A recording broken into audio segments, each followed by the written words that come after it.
Wisdom comes from experience, and it's not something that you can shortcut. Right here in the Bible, in Proverbs 3:13 and 14, blessed is the one who finds wisdom, and the one who gets understanding.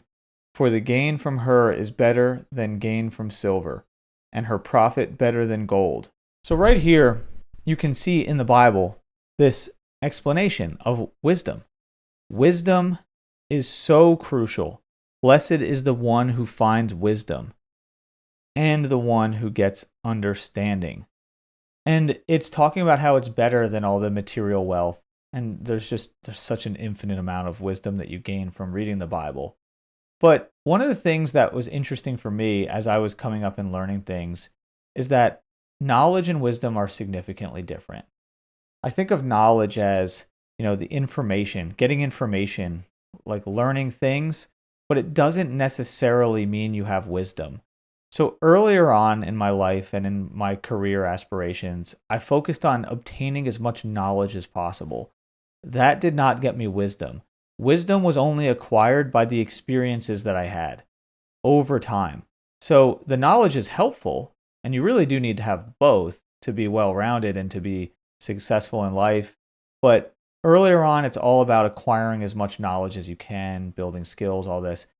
But there's wisdom. So I was thinking about this recently. I was thinking about how a lot of people will try to sign up for programs to do a course, and that's getting knowledge, right? You're buying knowledge, you're buying information, learning a skill, a training, whatever. And people will do that and they'll jump from one to the next, keep buying all these trainings, trying to obtain as much knowledge as they can. A lot of people don't even finish the trainings though. And the reality is, a lot of times the wisdom would be just to, the wise approach would be to really assess what you want to do and move in that direction instead of scattering around and trying to obtain all this different knowledge. But then typically that wisdom doesn't arrive until after you've done that. So it's kind of a conundrum, right? And there is no shortcut to wisdom. There isn't a shortcut to it. But you can get there more quickly than other people if you just slow down and actually ground yourself and realize what you're doing. So in NLP, neuro-linguistic programming, we talk a lot about different ways that we store information from our experiences. And the thing that happens a lot is that when we have experiences, especially negative ones, a lot of times they become really intense for us and they become really like in front of our face. And successful experiences are sometimes further away.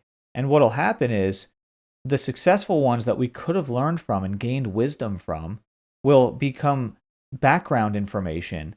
And we're operating as a way of maybe avoiding the pain of a negative situation versus focusing on the positives that we had from a successful situation. Because, for example, let's say there's something that you're doing and you've had 10 successful experiences doing that, and it's been really good in your life, whatever this thing is. Then you have one negative one, but that negative one hurts. Well, that doesn't mean that whatever happened there, it doesn't mean that, if you've had 10 positive experiences that have moved you forward in life and had one negative one, should you really be operating from a way of just avoiding the pain of that negative one? Or should you be operating as, well, that just happened and now I learned from it, but I still move towards those 10 positive experiences? And I think that is the way to go overall most of the time. Now, obviously, if there's something that's super painful, I get it. So there's always nuance to all this.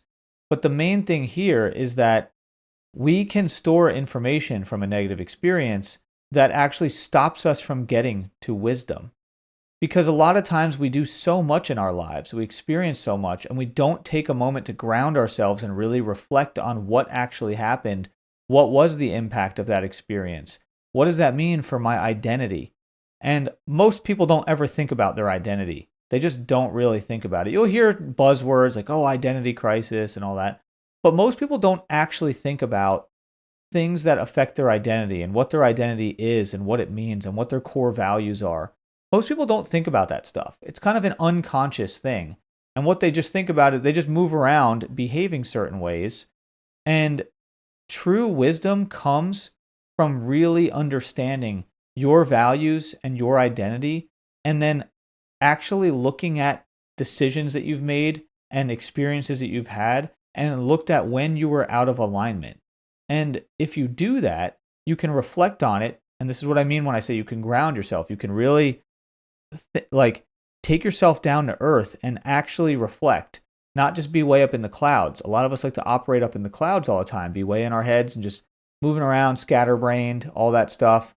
My fiance would say it's Vata energy. She's an Ayurvedic health counselor. It's like too much air, all over the place. But really, we need to be grounded, down to earth, and to really focus and reflect on ourselves. That's where wisdom comes from. And when we start to obviously have knowledge of things, we can also get wisdom of things. So, for example, I had knowledge on how to run a business, but I didn't really have wisdom on how to run a business until I was doing it and learning things along the way.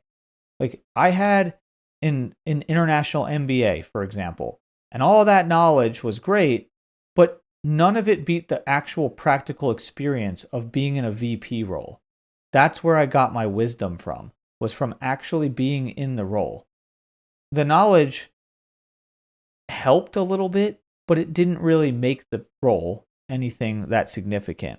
And so there's just something to be said about actually going, truly reflecting on yourself and looking at past behaviors and looking at successes that you've had and seeing if those successes that you had line up with your values and your identity. What is actually in your identity? When you start to do identity work with NLP, a lot of times what you start to find is that there's all kinds of mismatches. And this is why you might be behaving in a way that has a perceived lack of wisdom. And you might actually have a lack of wisdom because you're not able to actually operate that way because you're out of alignment. Once you get into alignment with yourself and your values, your identity, and everything starts to be in that alignment, you'll start to behave in a way that is wise. You'll start to actually have wisdom for how you're assessing situations. You won't be making decisions that are based on silver and profit of gold. You won't be making those decisions that are on the short-term gain like that. You'll be making longer-term decisions. So it's all in here. It's all in the Bible. There's many ways to do it. And I think what's really interesting here is if you read on and you end up getting to Proverbs 3:18, it says, "She is a tree of life to those who lay hold of her. Those who hold her fast are called blessed." And then it says, "The Lord by wisdom founded the earth. By understanding he established the heavens. By his knowledge the deeps broke open and the clouds dropped down the dew. But it was wisdom that founded the earth." So it's so important that you start to find that balance between wisdom and knowledge. You can also call it like between information, holding information and skills, and actual strategy, right? I think of wisdom as like strategy. The ability to problem solve and strategy comes from wisdom. Knowledge will help get you there to some extent, but you really need the wisdom to do it. So in NLP, a lot of times when you start to do the identity level work and analysis, you start to find that there are a lot of mismatches, and there's areas of your life where once you start to analyze them, you actually gain wisdom. And this is the beautiful thing.